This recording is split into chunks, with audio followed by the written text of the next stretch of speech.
현대인은 수없이 많은 걱정거리를 안고 계십니다. 또 살아가고 있습니다. 그 중에서 정말 우리가 밤잠을 설칠 만큼 그렇게 심각한 것도 있고 순간적으로 또 머리를 스치고 지나가는 그런 근심도 있습니다. 그런 걱정거리 중에서 어느 것이 정말 진짜일까? 이런 것을 연구한 조사 결과를 보면 사람의 그 걱정거리 중 40%가 실제로 일어나지 않는 것들이라고 합니다. 그러니까 공연한 걱정을 그만큼 많이 한다는 것이죠. 때로 어처구니 없는 일이 일어나기도 합니다. 이럴 때 우리들은 어찌할 바를 모를 때가 있습니다. 영국의 대문호 섹스피어는 근심은 생명의 적이다 라고 했습니다. 염려는 우리의 건강을 해칠 뿐 아니라 우리의 삶 전체를 파괴하는 그런 무서운 힘을 가지고 있습니다. 생명을 단축시킬 뿐만 아니라 새로운 그런 창조적인 일이 전념할 수 없도록 하는 것입니다. 시카고 러시 대학에서 메디칼 센터에서는 65세 이상 되는 노인 1064명을 대상으로 걱정 및 그 스트레스에 대한 반응을 조사한 후에 3년에서 6년이 경과한 후에 그 시점에서 이들 중에서 누가 알츠하이머에 걸려 있는지를 조사한 적이 있습니다. 그 결과는 걱정이 많고 스트레스에 민감한 그런 사람들일수록 그 노년기에 알츠하이머에 걸릴 위험이 그렇지 않는 사람보다도 배 이상 그렇게 높은 것으로 나타났습니다.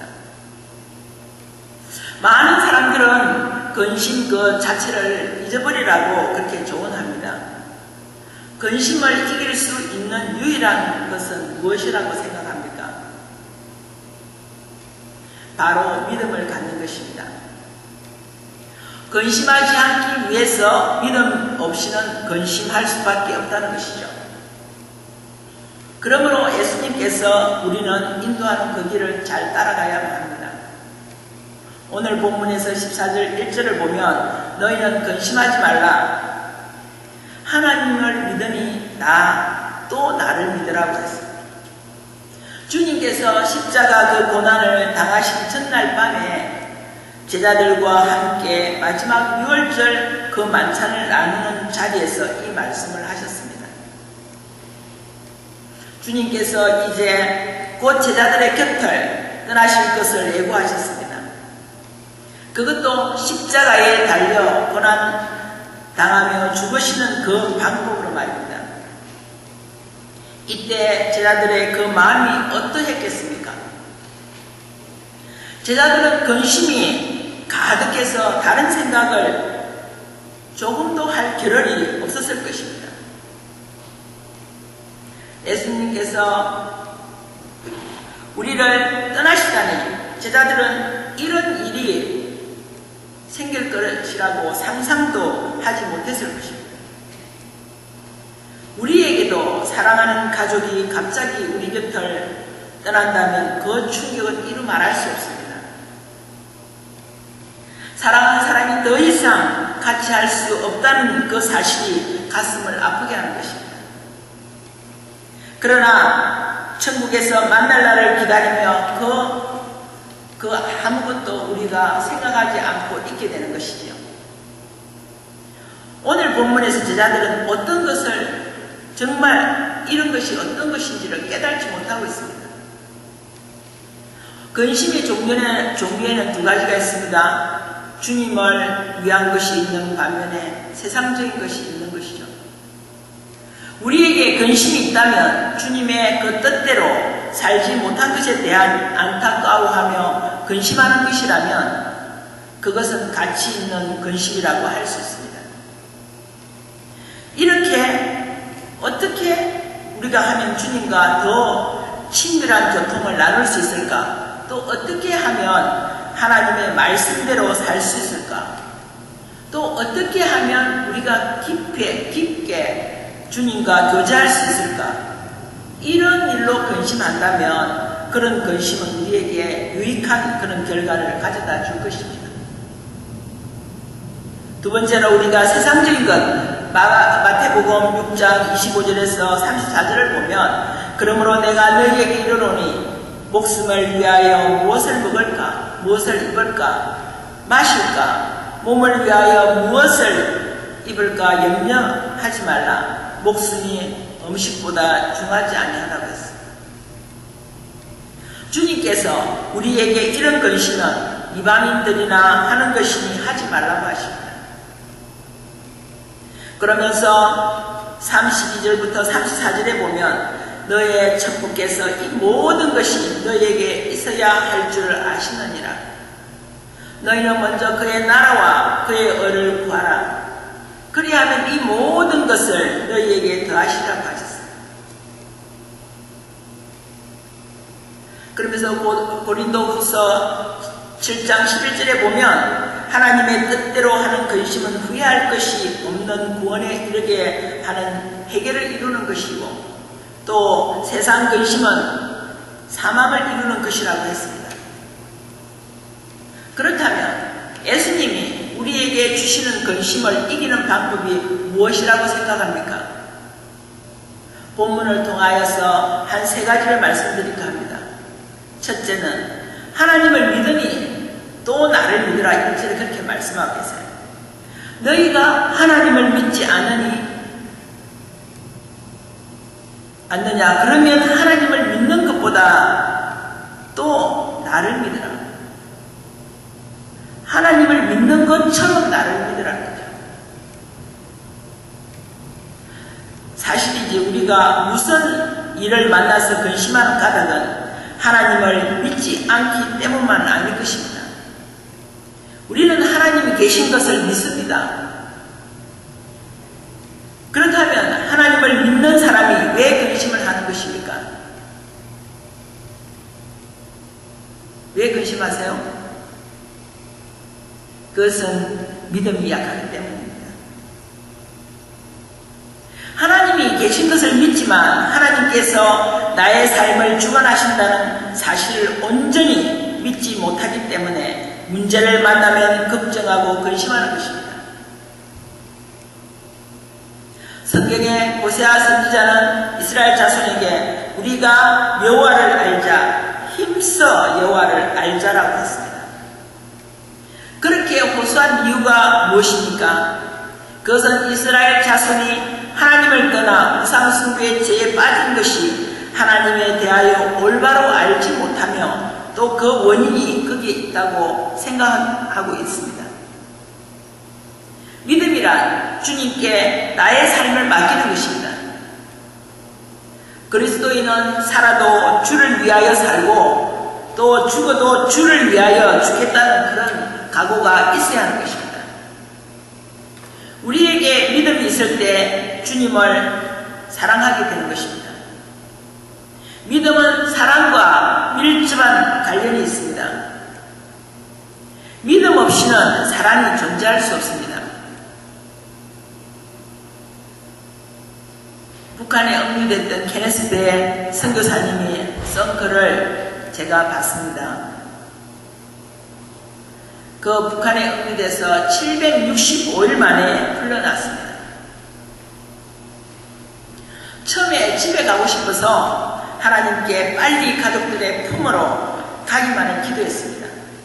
그러나 이곳에 온 이유를 기도하는 가운데 북한 동포를 사랑하는 마음을 가지고 그의 나라와 그의 의를 구하라고 하셨으니 하나님의 뜻 가운데 이곳에 나를 보내셨겠지 하면서 집으로 돌아가는 것을 포기하고 자신을 감시하는 교도소 간수들에게 복음을 전하게 됩니다. 관광 사업을 하여 북한에 들어가서 복음을 전하려고 했는데 그것은 참 어려웠습니다. 억류되어 복음을 전할 수 있다는 것이 하나님의 뜻이라고 생각을 했습니다.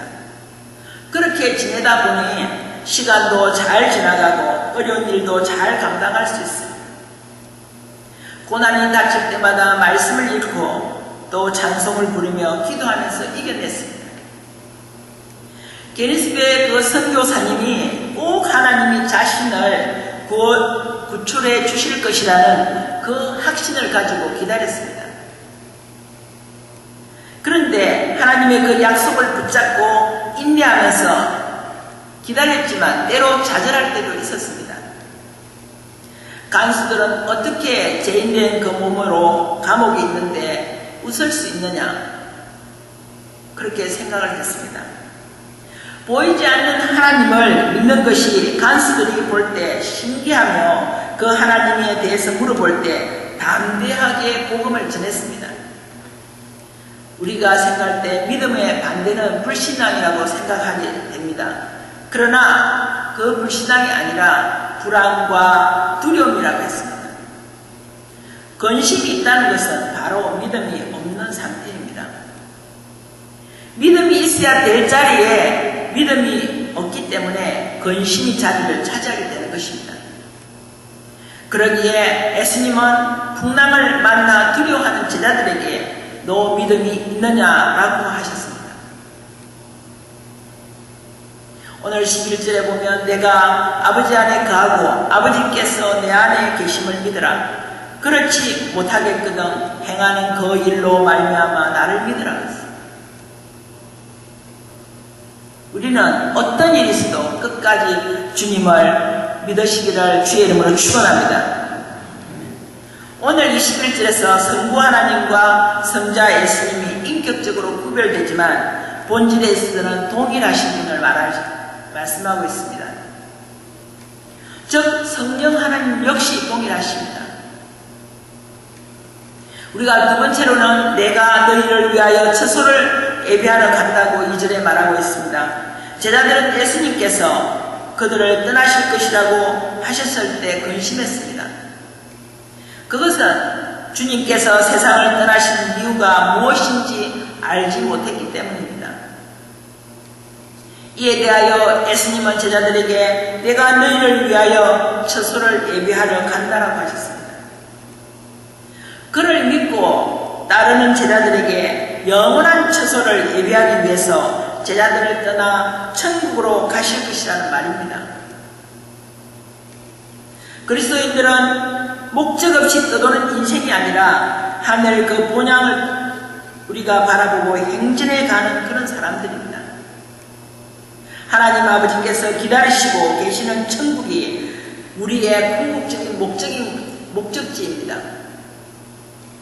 믿음의 조상 아브라함은 그에게 은과 금이 풍부했고 소양이 많은 부자였지만 일평생 천막을 치고 살았습니다. 왜 그렇게 했을까요?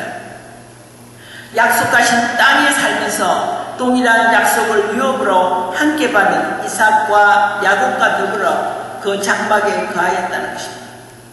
이는 바로 하나님이 경영하시고 지으실 터가 있는 그 성을 바라보았기 때문입니다. 그러므로 우리들은 삶이 피곤하고 근심거리가 생길 때 주님께서 우리를 위해 예비하신 영원한 천국의 처소를 생각하고 다시금 마음의 힘과 용기를 회복하시기를 바랍니다.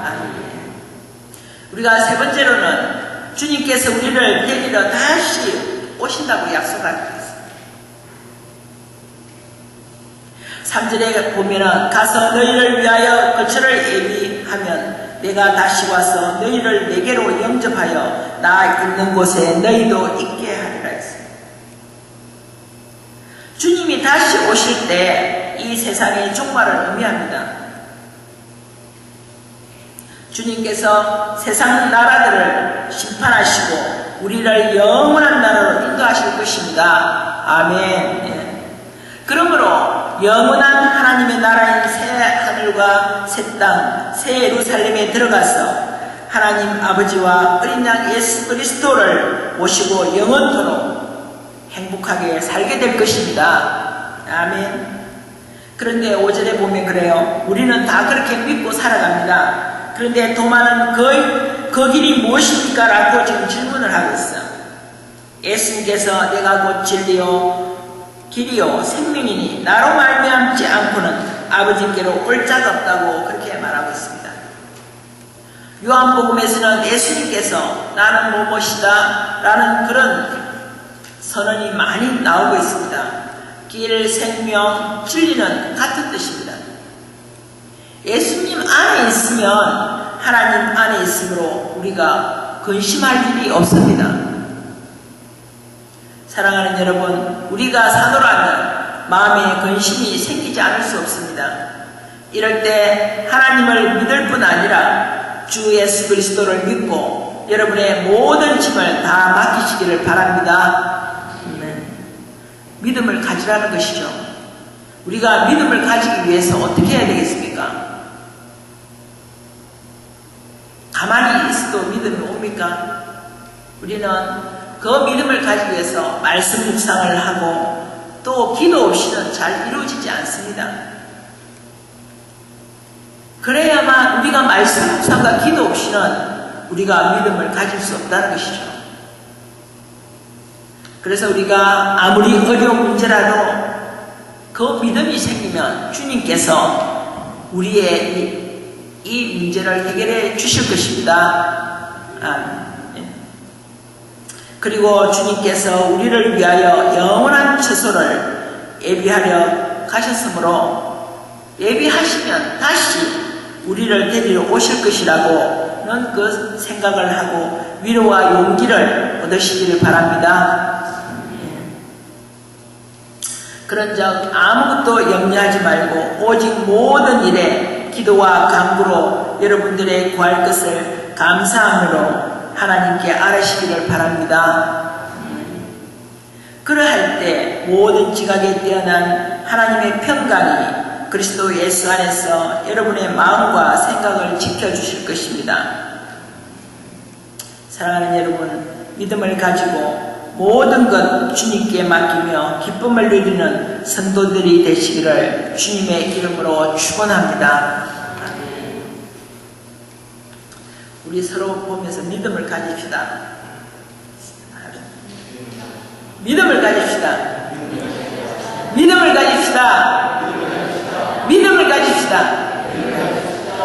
믿음을 가지실 줄 믿습니다. 기도하겠습니다. 사랑과 은혜가 풍성하신 하나님 아버지, 우리에게 평안을 주시는 주님, 이 세상에는 근심할 일들이 끊이지 않고 있습니다. 우리 스스로는 이 근심을 제할 수 없사오니 주께서 우리 안에 자정해 주시고 근심 대신 기쁨으로 채워주시옵소서. 저희들이 성령님께 모든 근심과 불안을 맡기는 믿음을 주옵소서. 그리하여 나는 길이요 진리요 생명이신 주님과 함께 길 가는 그 평안을 갖게 인도해 주시옵소서. 사랑이 많으시고 자비로우신 예수님의 이름으로 기도드리옵나이다.